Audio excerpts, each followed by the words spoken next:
of any power. You'll notice here that we always start with 1 and we always end with 1.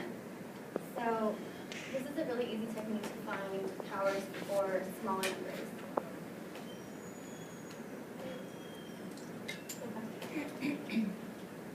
Alright, so you see the pattern here. We'll start with 1, and then for this one right here, you're going to add down, and then so 1 and 1 is 2. And over here, 1 plus 2 is 3. Same thing here, and then 1 plus 3 is 4, 3 plus 3 is 6, and it goes all the way down. So can anyone tell me what the next row would be? You guys can shout it out. Okay, so over here would be? Perfect.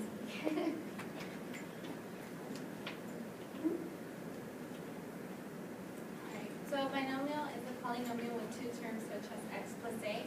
Often we need to raise the binomial to a power. In this section, we will explore a way to do that just without the lengthy multiplication.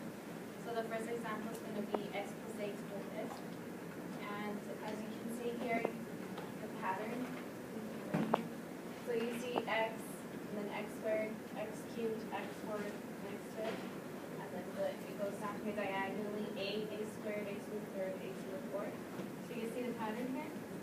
So can you guys tell me now which this would be here?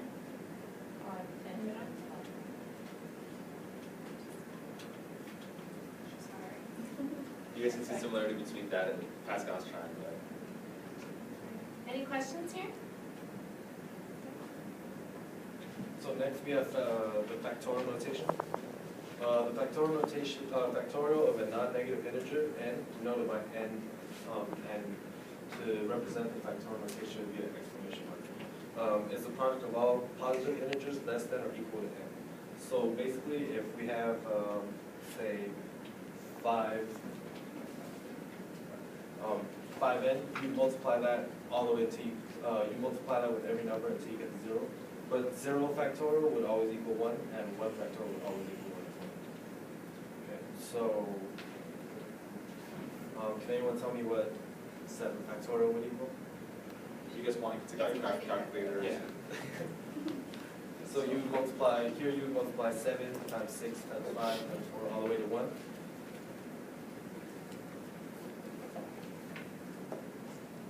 Can anyone tell me what that is? 5,040. Okay.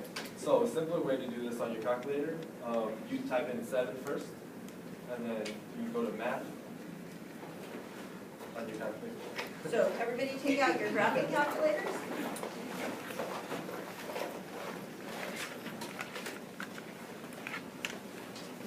So you want to type in 7, and then go to math, and then go all the way to the right, to PRB, and you should see the exclamation mark on 4. Go ahead and press 4, and you should get the answer right there. And it'll only work if you have your calculators that play with math.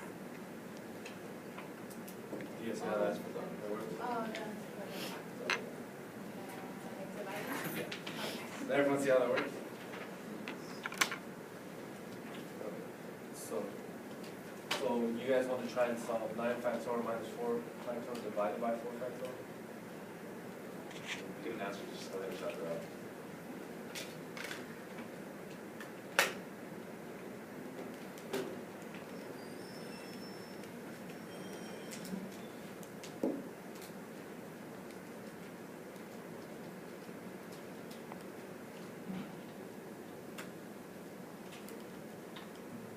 Okay. So obviously the long way, you'd have to go from 9 times 8 all the way to 1, which would be 362,880. And 4 factorial would be 24.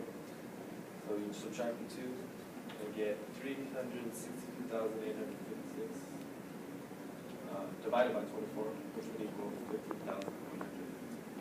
But if you want, but now that we know the shortcut, you can just simply type in 9 factorial minus 4 factorial over 4 factorial, and you get that shortcut. Did anyone get it? Okay, yeah, shortcut. And that's factorial notation.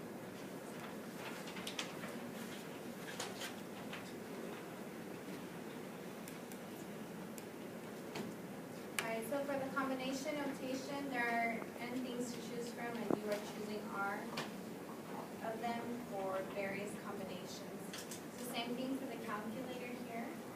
You're gonna go to,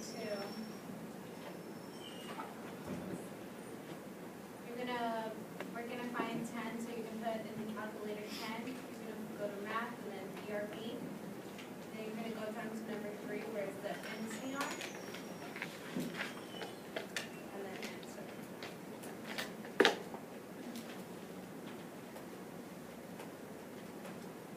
Did you guys get it?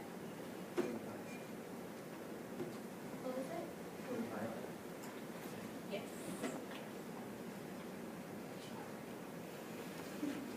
Do any of you guys have any questions before we move on?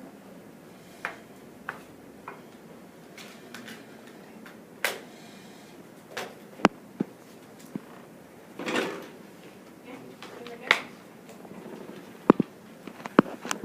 Alright, so now we'll finally got the binomial theorem. And the equation reads like this. X plus a to the n can be expanded by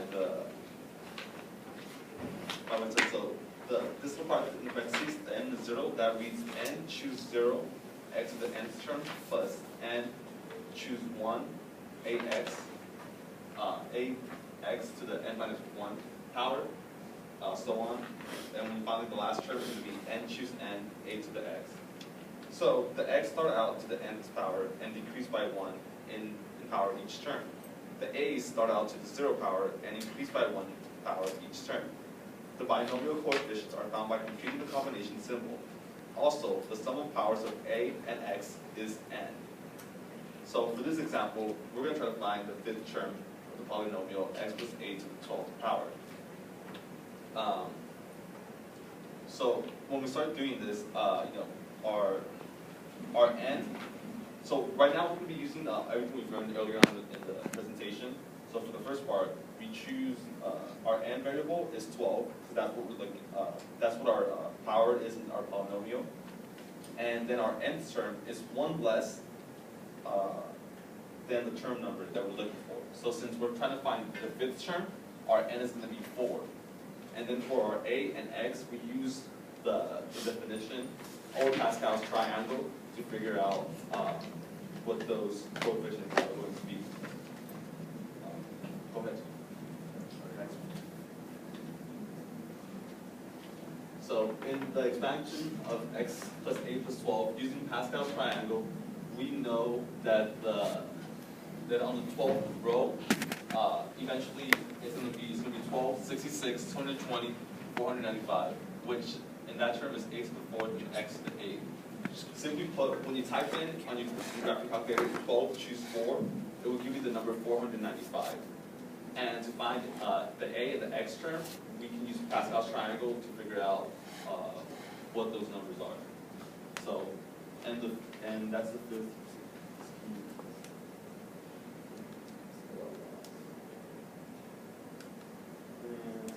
Yeah, so this is how we obtain that number. The powers on a and x add up to the power on a binomial. So right here we see that a is 4 and x is 8, and when we add them, it gives us our powers in term. As a increases in power, a's increase in power as x decreases in powers from term to term. We can see that happening from x is 12, 11, 10, and then on the opposite side, there is no a, it starts off with a to the second, a to the third, and so forth. And we already said the powers on a are 1 less than the term number we're looking for. And the symmetry of coefficients, for example, the second term and the second to last term have the same coefficients. So right here, we can see that x to the 11th is the same thing as a to the 11th. So it's just like reverse. There's a symmetry. And that's pretty much it. Any questions yet?